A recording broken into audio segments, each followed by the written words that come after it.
Assalamualaikum warahmatullahi wabarakatuh. Nama saya Syarif Hidayatullah.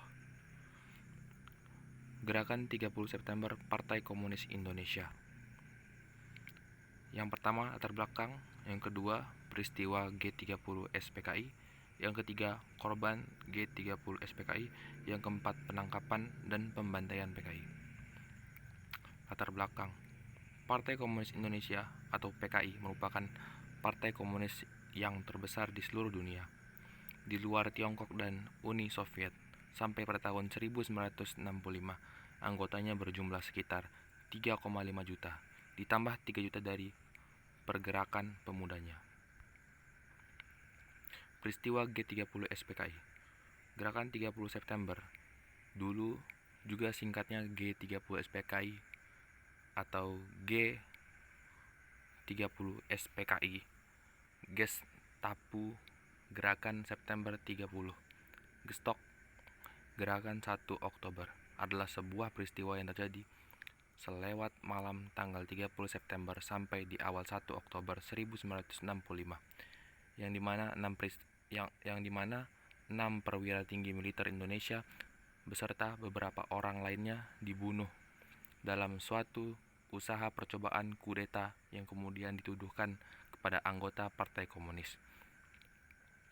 PKI telah menguasai banyak dari organisasi massa yang dibentuk Soekarno untuk memperkuat dukungan untuk rezim demokrasi terpimpin, dan dengan sepertujuan dari Soekarno memulai kampanyenya untuk membentuk Angkatan Kelima dengan mempersenjatai pendukungnya. Para peninggi militer menentang hal ini. Menjelang dilancarkannya G30 SPKI, banyak sekali kegiatan yang dilaksanakan oleh Biro Khusus PKI yang telah dibentuk pada tahun 1964 dengan mengadakan beberapa kali rapat rahasia yang diikuti oleh beberapa orang oknum ABRI. Rapat pertama 6 September 1965 yang dilaksanakan Rumah Kapten Wahyudi, Jalan Sindang Laya 5, Jakarta, diikuti oleh S. Jam Kamaruzaman, B. Pono atau Suepono, C. Letnan Kolonel Untung Sutopo atau Komandan Batalion, yang E. Kolonel A. Latif, F. Mayor Udara Suyono, G. Mayor A. Sigit, H. Kapten Wahyudi. Pada rapat setelah rapat ke-6, pembahasan tentang penetapan sasaran gerakan bagi masing-masing pasukan yang akan bergerak menculik atau membunuh para jenderal angkatan darat yang diberi nama pasukan Pasopati, pasukan teritorial dengan tugas menduduki gedung RRI dan gedung telekomunikasi diberi nama pasukan Bima Sakti. Kemudian pasukan yang mengkoordinasi lubang buaya diberi nama pasukan Gatot Kaca. Setelah persiapan terakhir selesai, rapat terakhir diadakan tanggal 29 September 1965 yang dilaksanakan di rumah S. Jam. Gerakan itu dinamakan Gerakan 30 September atau G30 SPKI atau Gestapu PKI. Secara fisik, militer gerakan dipimpin oleh Letnan Kolonel Untung, Komandan Batalion 1 Resimen Cakrabirawa atau pasukan pengawal presiden, selaku pimpinan formal seluruh gerakan. Korban G30 SPKI. Yang pertama, Panglima Angkatan Darat Letnan TNI Ahmad Yani. Yang kedua, Maijen TNI R. Suprapto. Yang ketiga, Maijen TNI MT Haryono. Yang keempat, Maijen TNI Siswondo Parman. Yang kelima, Brigjen TNI Panjaitan. Yang keenam, Brigjen TNI Sutoyo Siswomiharjo. Yang ketujuh, Jenderal TNI AH, yang juga disebut sebagai salah satu seorang target namun dia selamat dari upaya pembunuhan tersebut.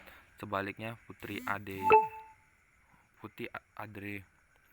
Ade Irman Suryani Nasution dan ajudan Nasution Letupierre Tenda tewas dalam usaha pembunuhan tersebut.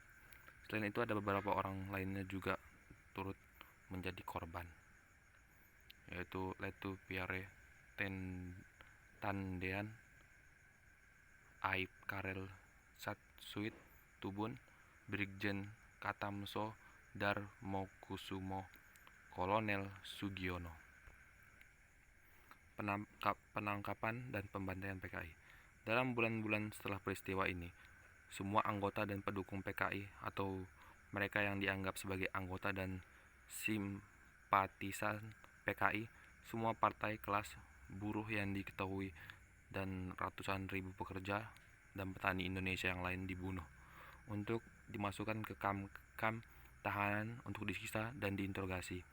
Pembunuhan ini terjadi di Jawa Tengah di bulan Oktober, Jawa Timur di bulan November, dan di Bali di bulan Desember. Berapa jumlah orang yang dibantai tidak diketahui dengan persis. Perkiraan yang konservatif menyebutkan 500.000 orang, sementara perkiraan lainnya menyebut 2-3 juta orang. Namun diduga tidaknya 1 juta orang menjadi korban dalam bencana 6 bulan yang mengikuti kudeta itu.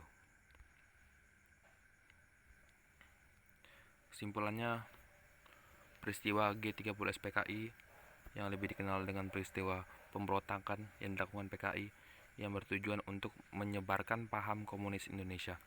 Pemberontakan ini menimbulkan banyak korban, dan banyak korban berasal dari para jenderal Angkatan Darat Indonesia. Gerakan PKI ini menjadi isu politik untuk menolak laporan pertanggungjawaban Presiden Soekarno kepada MPRS. Dengan ditolaknya laporan Presiden Soekarno ini, maka Indonesia kembali ke pemerintahan yang berasaskan kepada Pancasila dan Undang-Undang Dasar 1945. Sarannya, jangan sekali-kali meninggalkan sejarah.